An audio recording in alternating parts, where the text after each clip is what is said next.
Good evening.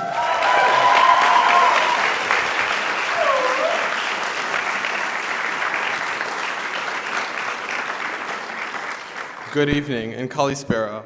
Welcome to the grand finale of our school's end-of-year symposium here in the captivating city of Athens, Greece. That's right, Raf. We're so pleased to have all of you gathered here tonight as we celebrate a peak of a year filled with remarkable project, innovative ideas, and passionate pursuit of addressing global challenges. Indeed, Kamu. From the ancient birthplace of democracy, we stand together here as a community, embracing the spirit of collaboration and the power of education to make a difference in our world today. As we embark on this evening's journey, we want to take a moment to acknowledge the tremendous effort of our brilliant students, dedicated teachers, and supportive parents. Without their unwavering commitment and enthusiasm, tonight's events would not be possible.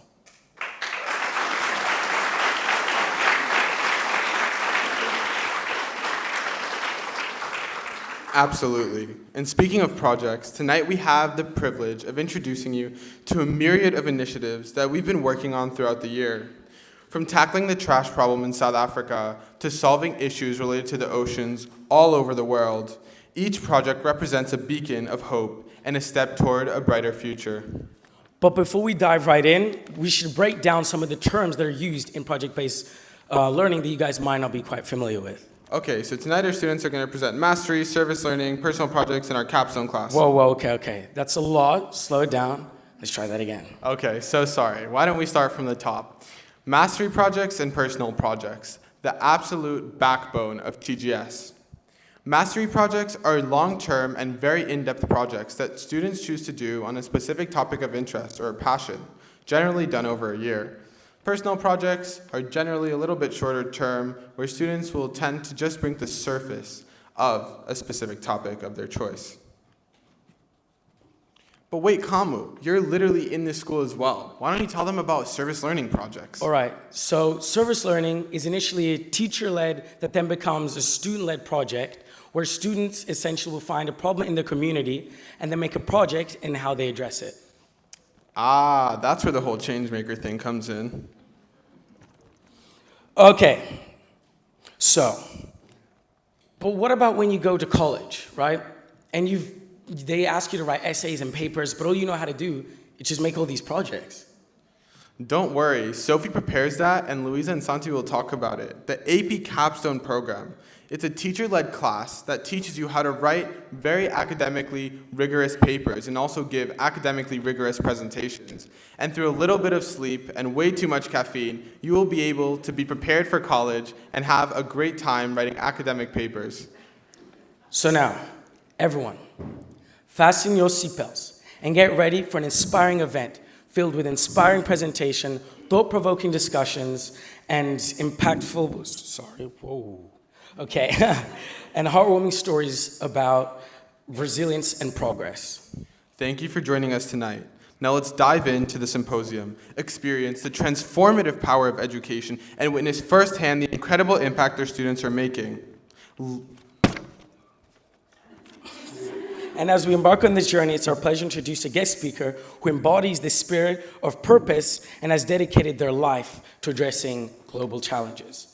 Let the symposium begin.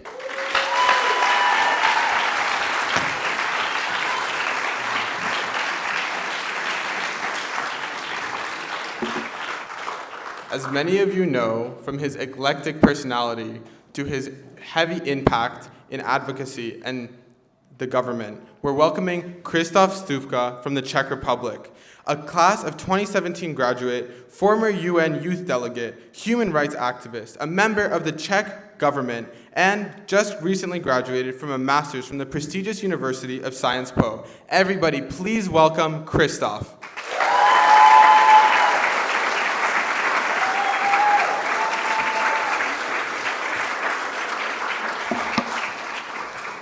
Thank you so much. I'm definitely not a member of government, just to clarify that. I'm actually on an advisory committee of the Czech government for LGBTQ+ rights.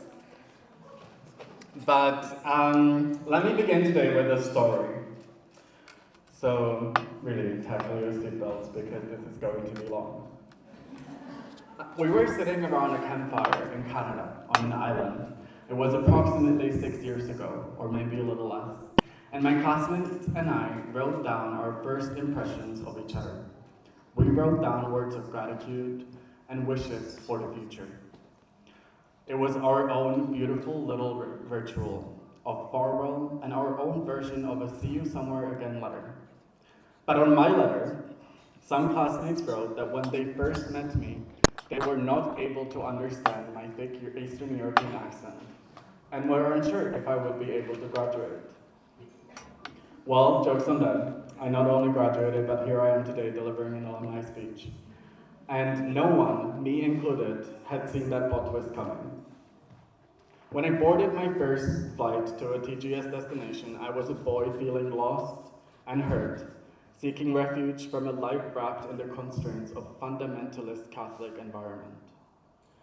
I arrived to TGS unsure of what the future would hold, or even if I could myself face it.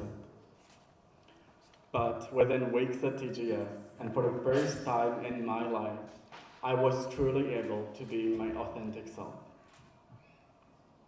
Not only I was able to be my authentic self, but I was encouraged by my teachers and supported by my friends and continuously humbled by my nerdy classmates.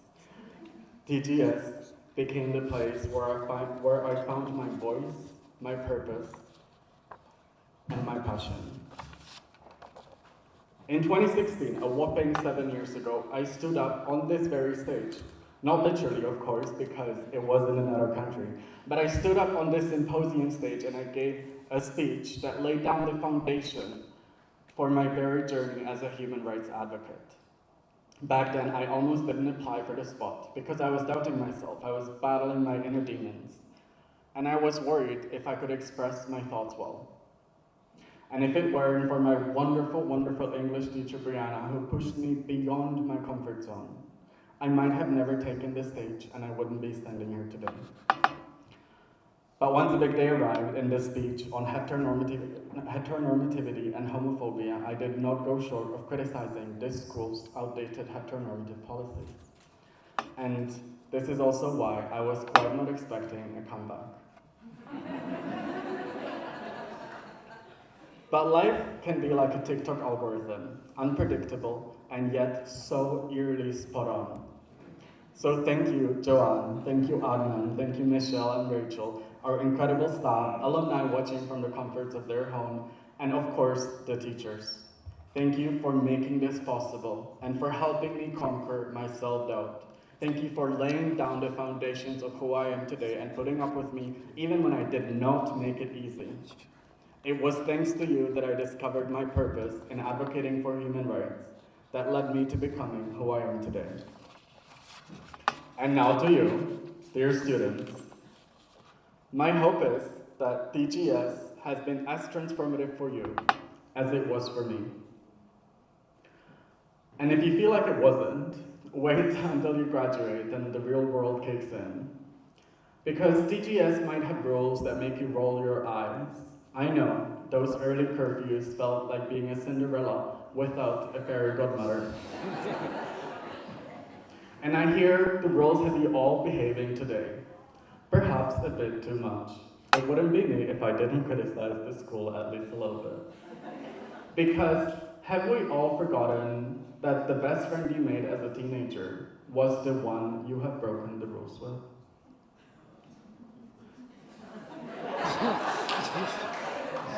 But truth be told, no institution will ever nurture your personal development as this school does.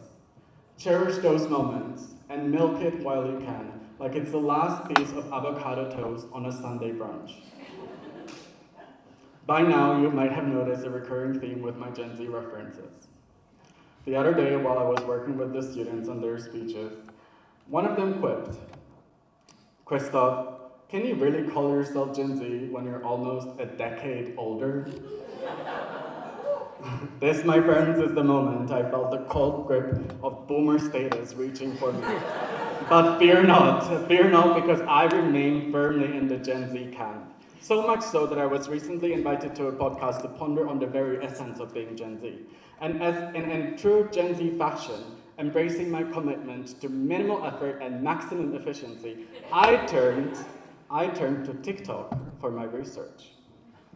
And one of the first videos that I stumbled upon proposed an intriguing idea. We are called Generation Z because we are the last generation, and Z is the last letter of the alphabet. And we are indeed the last generation to put up with all this BS. With all the inequalities, homophobia, racism, and climate change inaction that plague our world today.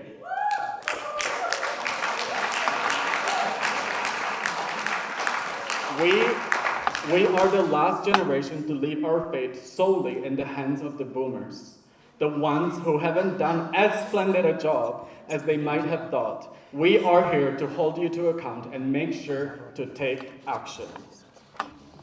And so this goes to you, dear class of 2023. As you embark on this new chapter, I have to be honest with you. The reality is that you are graduating into a world in crisis. Besties, it's a mess out there. We find ourselves on a precipice of truly monumental global challenges. Our planet is on fire, both in the distressing, all too real sense and metaphorically, in a crisis of existential threat. Forests, our lungs of the earth, are being turned to ashes as testament of our neglect. Species, an integral thread in the fabric of our ecosystems, are vanishing at an alarming rate. Each disappearance is an echo of a warning cry, a reminder of the intricate, delicate balance that sustains life as we know it, being progressively eroded by our actions. Heat waves, once confined to the realms of desert plains, are now knocking on the doors of regions ill-prepared for such extremes. In Canada, where we graduated, a land known for its icy winters and cool summers, people are succumbing to blistering temperatures. The mercury rises, and with it, the grim toll of lives lost, serving as a chilling reminder of the urgency of climate action. New York City, the city that never sleeps, is sinking. Not just because of the rising oceans, but also because the very foundation of this city can no longer support the heavy layers of concrete and glass that make the city we love. Other cities, such as Venice, are on the brinks of collapse, while cities like Jakarta are being moved. Some nations, though, aren't so lucky to have a place to move their cities to. People of Maldives, Samoa, Nauru, and Tuvalu are going to lose their land, their cultures, and their memories. Some only have years to go.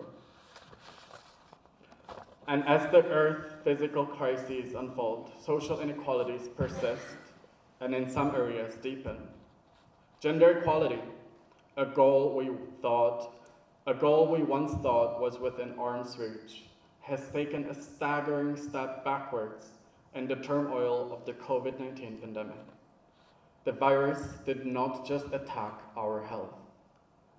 It gnawed away at the foundations of societal progress we had so painstakingly built. And let us not forget the struggle for LGBTQ+ rights. In an era where acceptance should be universal, the wheels of progress had begun to grind to a painful halt. And in some heartbreaking instances, the roll back down the hill of hard-fought battles, such as the terrifying news from Uganda, where just 2 days ago a law was passed that punishes homosexuality by life imprisonment and in some cases the death penalty. Dear graduates, this reality is sobering, even daunting, but it's not unconquerable. And this is why we're here today. We're here because TGS is a transformative journey that teaches us to listen, to observe, to reflect, and to grow. We're here because hopefully TGS is a place where you will find your voice, your passion, and your purpose. And as you do, remember, with privilege comes responsibility. I hope that you will continue on the path that you've started here at TGS, and that you will use your voices to make the world a better place. Your journey after TGS is not only about your career, it's about being your authentic self, finding joy in your fullest expression. Like the ancient Japanese concept of ikigai teaches us, your purpose is found at the intersection of what you love, what you are good at, what the world needs, and what you can be paid for. So as you embark on this journey, remember, it's also okay to be lost. You will eventually find your balance, your center, and your purpose. You are the change makers. So seize the world, but in your own terms, because no one has ever won a medal for putting others' needs before their own. Embrace your authentic selves and allow it to guide your purpose. In the end, remember, your actions will define what comes next. So go out there and carve your path, and do it with all of the fire, passion, determination that you have within you. And finally, as you face the world, remember to laugh, to take things in stride, and never forget to occasionally make fun of yourself. After all, we're all just making it up as we go along, one TikTok dance at a time. Thank you all very much.